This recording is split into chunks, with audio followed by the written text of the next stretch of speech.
সত্যি এই বছর আমাদের কৃষ্ণনগরে ঠাকুর মুখ তুলে চেয়েছেন। হ্যাঁ মহারাজ, ধান একেবারে পরিপূর্ণ হয়েছে। তা কবে ধান কাটা হবে পুটির বাবা? ধান তো একেবারে পেকেই এসেছে, সপ্তাহখানেকের মধ্যে ধান কাটতে হবে। বেশ বেশ, তাহলে তো ভালোই হলো।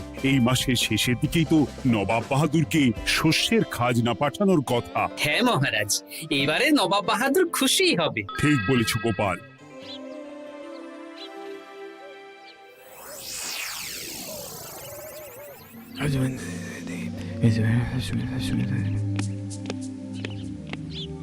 প্রণাম খাম্বাজরাজ। ওই তো কৃষ্ণনগরের মন্ত্রী চলে এসেছে। ও, এর কথাই তুমি বলেছিলে? হ্যাঁ, ওই রাজ্যের সব খবরাখবর আমায় দেয়। ইনি কে? ইনি হলেন জমিদার কেশকান্ত বর্মন, আমার রাজ্যেরই দক্ষিণ পশ্চিম গ্রামের জমিদার, আমার প্রিয় বন্ধু। নামটা বেশ অন্যরকম, কেশকান্ত। আসলে ওদের বংশ পরম্পরায় সকলের উন্নত ঘন কেশ আছে, তাই ওদের পরিবারের সবারও নামে একটা করে কেশ আছে। আমি খাম্বাজ রাজের সৌমিত্র এবং সুপরামর্শদাতা। কিছুদিন আগে আমার মাথায় খুব খুশকি হচ্ছিল, মাথার চুল পাতলা হয়ে আসছিল। কিন্তু আমার পরামর্শে একটা তেল মাখতেই মহারাজের মাথার চুল এখন ঘন হয়ে উঠেছে, আর কোনো সমস্যা নেই। বাবা বাবা, ভালো ভালো ভালো। এবার তাহলে কাজের কথাটা বলে দিন। এবারে তো শুনলাম তোমাদের রাজ্যে অনেক ধান উৎপাদন হয়েছে, তাই স্বাভাবিকভাবে নবাব বাহাদুরের কাছে রাজস্ব অনেক বেশি দেবে, কি তাই তো? হ্যাঁ, এবারে রাজস্ব দানে কৃষ্ণনগরই প্রথম হবে। না, তা হবে না। নবাবের কাছে অত ধান পৌঁছবে না, এমনকি কৃষ্ণচন্দ্রের কাছেই চাষিরা বেশি ধান রাজস্ব দিতে পারবে না। সেটা কি করে হয়? পাকা ধানে মই দিতে হবে। বললাম না, ও আমার সুপরামর্শদাতা। হ্যাঁ, আমার মন্ত্রীকে বাণিজ্যের কাজে বাইরে পাঠিয়েছি কিছুদিন, তাই কেশকান্ত মাঝে মধ্যেই আমার কাছে আসে, গল্পগুজব করে আর সুপরামর্শ দেয়। কিন্তু আমি কি করব? তুমি রাতের অন্ধকারে চাষিদের ধান জমিতে পাকা ধানে মই দিয়ে দাও, এমন ভাবে কাজটা করবে যাতে কাকপক্ষীতেও টের না পায়। আর তাতে আমার লাভ? প্রত্যেক বছর নবাব রাজস্ব দানে বিজয়ীকে ৩,০০০ মোহর দেয়, আমি তোমাকে তার থেকে ১,০০০ মোহর উপহার দেব। ১,০০০ মোহর? হ্যাঁ হ্যাঁ, যাও যাও যাও, কাজটা শুরু করে দাও। আচ্ছা।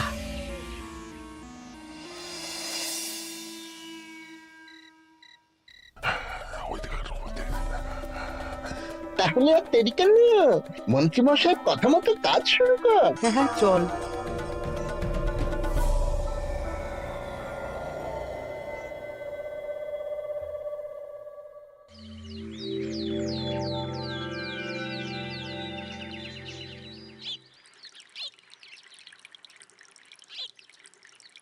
এবারে তো চাষাবাদ বেশ ভালোই হয়েছে। আশা করি নবাব বাহাদুরের কাছ থেকে এবারে আমরাই পুরস্কার পাবো। হ্যাঁ মহারাজ, সারা বাংলায় কৃষ্ণনগরের মতো উৎপাদন এই বছরে কোথাও হয়নি। সর্বনাশ হয়ে গেছে মহারাজ, সর্বনাশ হয়ে গেছে। কি সর্বনাশ হয়েছে গো পুটির বাবা? গতকাল রাতে আমাদের সব জমির পাকা ধানে মই দিয়ে দিয়েছে। সে কি? এবার আমরা কি করব মহারাজ? কাদের কাদের জমিতে হয়েছে এসব? যেই জমিতে তাকাবেন সেই জমিতেই এই কাণ্ড, ধান ঝরে সব মাটিতে পড়ে আছে। এবার আমরা কি করব? হায় হায় হায়, এবার আমাদের রাজ্যের কি হবে? নবাব বাহাদুরকে তো জবাব দিতে পারবো না। বড় বিপদ হয়ে গেল, রাজ্যে গ্রহের প্রকোপ নেমে এলো।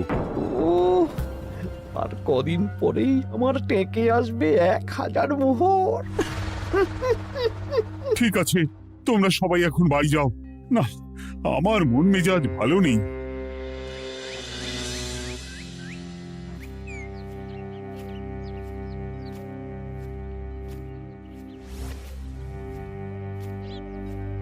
ওগো, তুমি শুনেছো কি হয়েছে? পুঁটির মা হাউ হাউ করে কাঁদছিল গো। হ্যাঁ গিন্নি, পুটির বাবা কয়েকজন চাষি ভাইদের নিয়ে রাজসভায় এসেছিল। শুনলাম রাতারাতি কে বা কারা চাষ জমিতে পাকা ধানে মই দিয়েছে। কত বড় সর্বনাশ হয়ে গেল বলো, কি হবে গো? কি যে হবে ভগবান জানে। বলি তুমি পারলে না পুটিদের একটু সাহায্য করো। হ্যাঁ, আমি মনে মনে ভেবেই রেখেছি বুঝলে, এবার বেতন পেলে পুটিদের বাড়িতে মাসোহারার জিনিসপত্র দিয়ে আসবো। নবাব বাহাদুরের কাছে মহারাজ খাজনা কিভাবে দেবেন? সেটাই তো বুঝতে পারছি না। আপনি এত চিন্তা করবেন না। রাজবাড়ির ভাড়ার থেকে আপাতত কিছু বস্তা ধান পাঠানোর ব্যবস্থা করুন। তারপর নবাব বাহাদুরের কাছে গিয়ে বলবেন, আস্তে আস্তে সব দিয়ে দেবেন মহারাজ। তাই করতে হবে, তাছাড়া তো আর অন্য কোনো উপায় দেখতে পাচ্ছি না। কিন্তু এবারে আর আমাদের মান রক্ষা হবে না। দেখি 2-1 দিনের মধ্যেই যতটা সম্ভব ভাড়া থেকে ধান পাঠানোর ব্যবস্থা করব।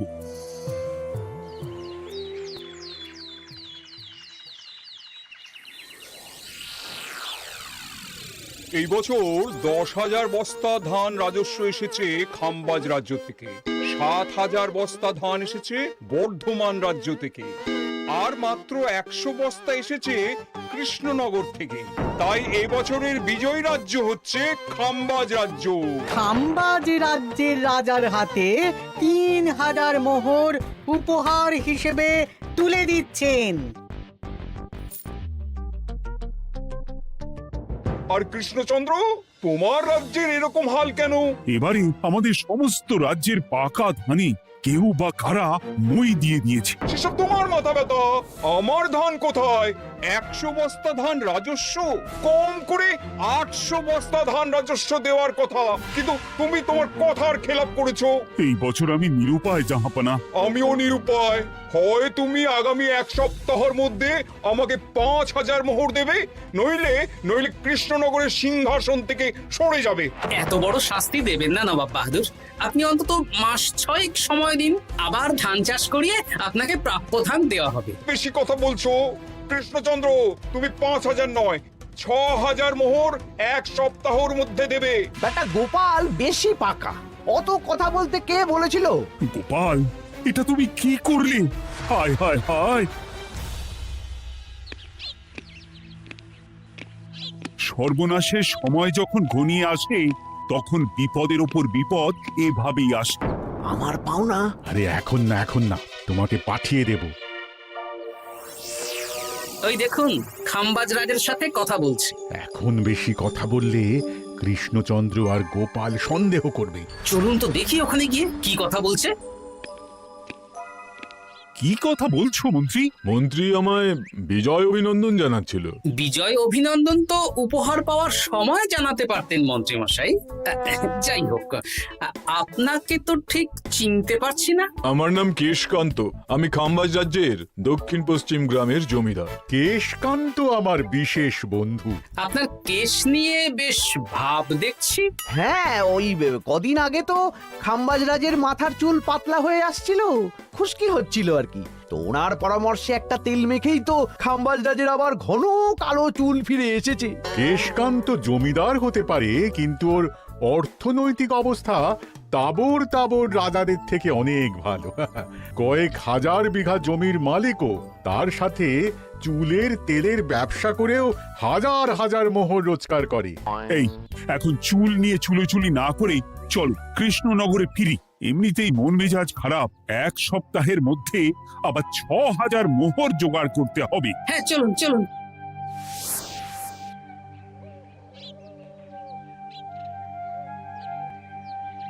আচ্ছা মন্ত্রীমশাই, আপনি এই কেশকান্ত জমিদারের ব্যাপারে এত কিছু জানলেন কি করে?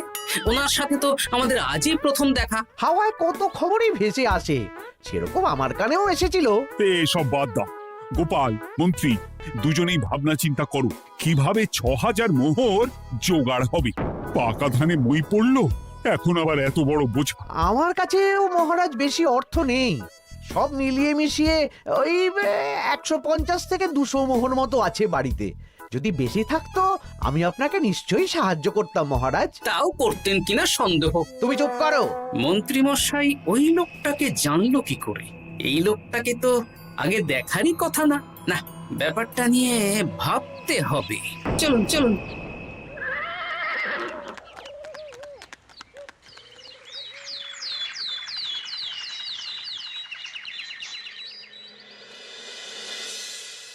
বুঝলে গিন্নি, 1 সপ্তাহের মধ্যে মহারাজকে 6000 মোহর জোগাড় করতেই হবে, নইলে সিংহাসন ছাড়তে হবে।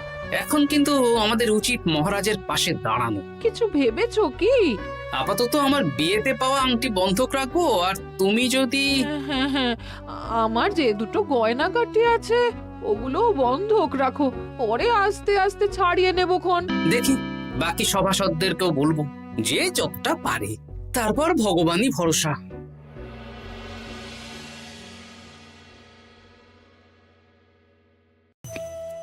আপনি এত চিন্তা করবেন না মহারাজ। চিন্তা না করে কি আর কোনো উপায় আছে? সিন্ধুকে যা আছে তা দিয়ে 3000 মোহর হয়ে যাবে, কিন্তু তারপর আর কি করব? এবার কি নিরুপায় হয়ে জায়গা জমি বিক্রি করতে হবে? কিছু একটা করতেই হবে। আপনি গোপালকে একবার বলে দেখুন, প্রত্যেকবার যখনই বিপদে পড়েছেন তখন গোপালই আপনাকে বাঁচিয়েছে। দেখি আগামীকাল রাজসভা শুরু হওয়ার আগে গোপালের সাথে ব্যাপারটা নিয়ে আলোচনা করব।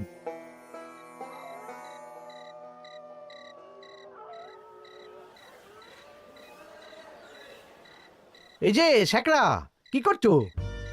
এই তো, বলুন। শোনো, আমার গিন্নির জন্য একটা হীরের হার বানাতে হবে, ওই 1000 মোহরের মধ্যে।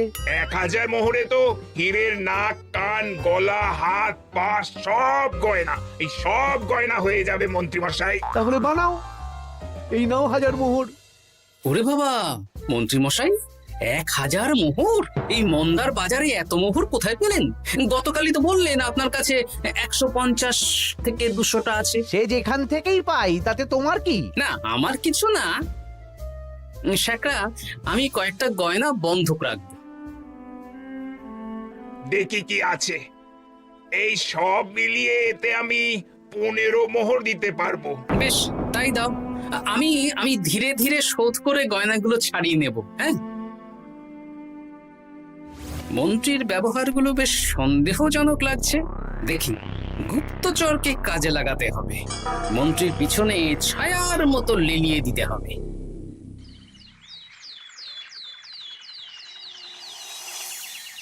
মহারাজ, আমি চেষ্টা করছি আপনার এই মোহর কিভাবে জোগাড় করা যায়, আপ্রাণ চেষ্টা করছি। দেখো, আমি 3000 মোহর পারবো, কিন্তু তার বেশি হলে জায়গা জমি বেচতে হবে, হাতে যে বেশি দিন সময়ও নেই। আচ্ছা মহারাজ, দেখছি। তবে মন্ত্রীমশাই চাইলেই আপনাকে 1000 মোহর দিয়ে সাহায্য করতে পারতেন, কিন্তু উনি তা না দিয়ে ওনার গিন্নির গয়না বানাচ্ছেন, হীরের গয়না। দেখি, মন্ত্রী তো কালকেই বলল ওর কাছে 150 থেকে 200 মোহর আছে মাত্র। 1000 মোহর কোথা থেকে পেল? সে উনিই জানেন, তবে তার খবর খুব তাড়াতাড়ি আশা করি পেয়ে যাব মহারাজ।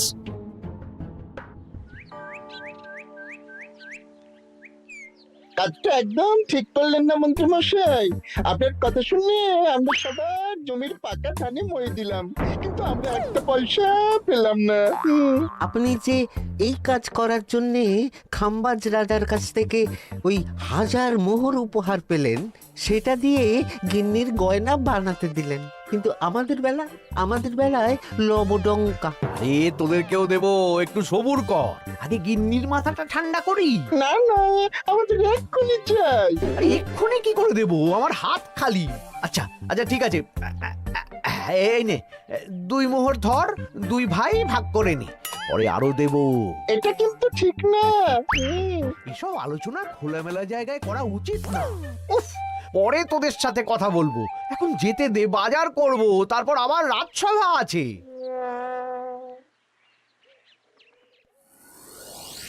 আচ্ছা, এই ব্যাপারটা মহারাজকে আর গোপাল দাদাকে জানাতে হবে।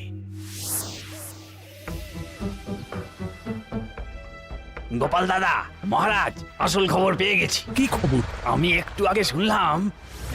কাজটা একদম ঠিক করলেন না মন্ত্রী মশাই?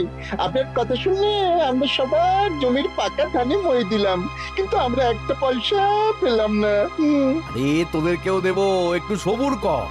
মন্ত্রী, আমি না তোমাকে বেরেই ফেলবো। মহারাজ, মন্ত্রী মশাই এখানে গৌণ, উনি অর্থের লোভে এসব করেছেন, আর ওনাকে দিয়ে করিয়েছেন খাম্বাজ রাজ। হ্যাঁ, যাতে এবারে বিজয়ী হতে পারেন। তাই আপনি এই খবর 5 কান করবেন না মহারাজ। আমি খাম্বাজ রাজ আর ওই কেশকান্তর কাছ থেকে ক্ষতিপূরণ ঠিক আদায় করে আনব। কিন্তু কিভাবে? শুনুন তাহলে।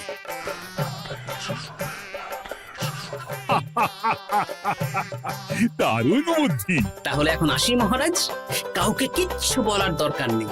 আপনি শুধু আগামীকাল সন্ধেবেলা খাম্বাজ রাজের দরবারে চলে আসুন, পারলে নবাব বাহাদুরকেও সঙ্গে করে নিয়ে আসুন। হ্যাঁ,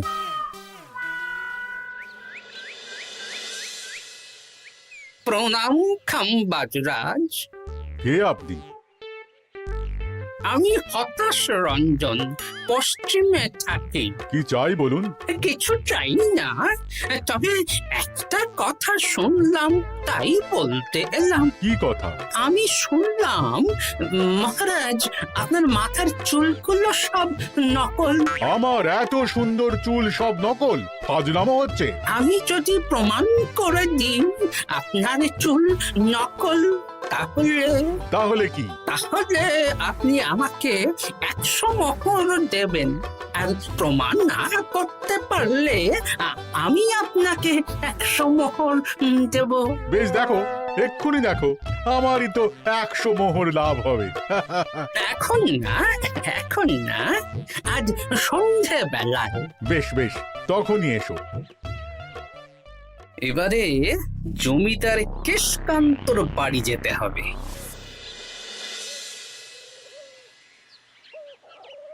জমিদার মশাই বাড়ি আছেন?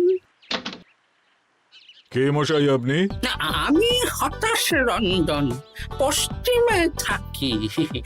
আমি বিশাল ক্ষমতাশালী লোক। কিসের ক্ষমতা? আমি রাজরাজাদের মারধর করি, চুল ধরে টানি, শাস্তি দিই। এসব কি উল্টো পাল্টা বলছেন? খাম্বাজ রাজ আপনার বন্ধু না? হ্যাঁ, প্রিয় বন্ধু। ওনাকেও আমি আপনার সামনে চুল ধরে টানবো, কিন্তু উনি কিচ্ছু করতে পারবেন না। উনি আপনাকে শুলে চড়াবেন। কিছুই করতে পারবেন না, বললাম না আমি বিশাল ক্ষমতাশালী লোক।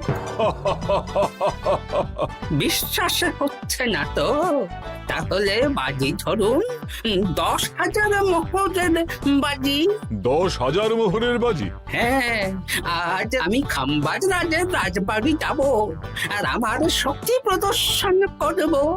ওনার চুল ধরে টানা হেঁচড়া করব, ওনাকে আহত করব, কিন্তু উনি আমাকে কিছুই করতে পারবেন না। বেশ, রাজি। বাজি 10,100 মোহর দিতে পারবেন তো? হ্যাঁ, আমি বাজি হারলে আপনাকে দেব 10,100 মোহর।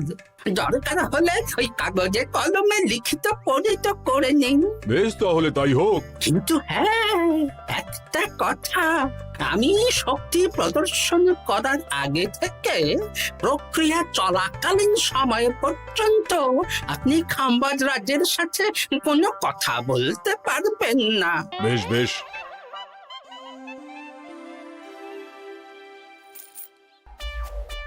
তাহলে শুরু করি। শুরু করো। এবার আমি প্রমাণ করেই ছাড়বো।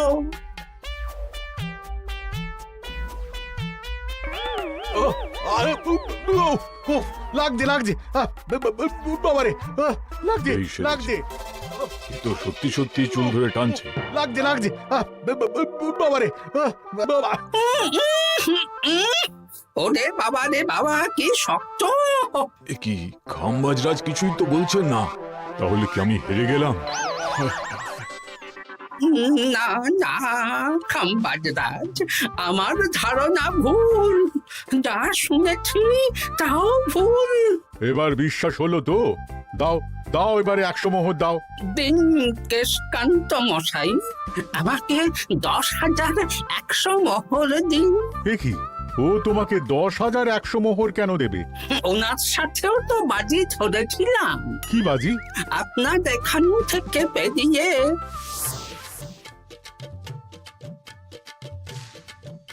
এবারে দিন তো দেখি, সব কাগজ কলমে লেখা আছে। এই নাও। হায় হায় হায় হায়।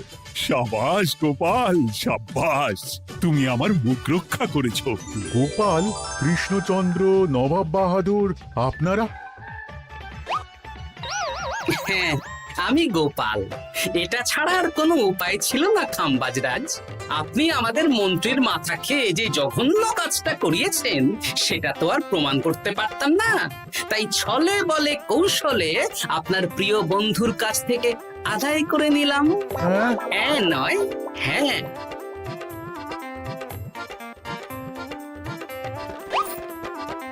এই নিন মহারাজ। এতে কত মোহর আছে? 10,100 মোহর। এর থেকে 100 খাম্বাজরাজকে দিন, 6,000 নবাব বাহাদুরকে, আর বাকিটা আপনার কাছে রাখুন। এত ধান নষ্ট হলো। কৃষ্ণচন্দ্র আমাকে সবটা বলেছে, আর ওর মন্ত্রীকেও নিয়ে এসেছি। ধোলাই খেয়েই সব বলে দিয়েছে। এই কে আছো? কৃষ্ণনগরের মন্ত্রীকে নিয়ে এসো।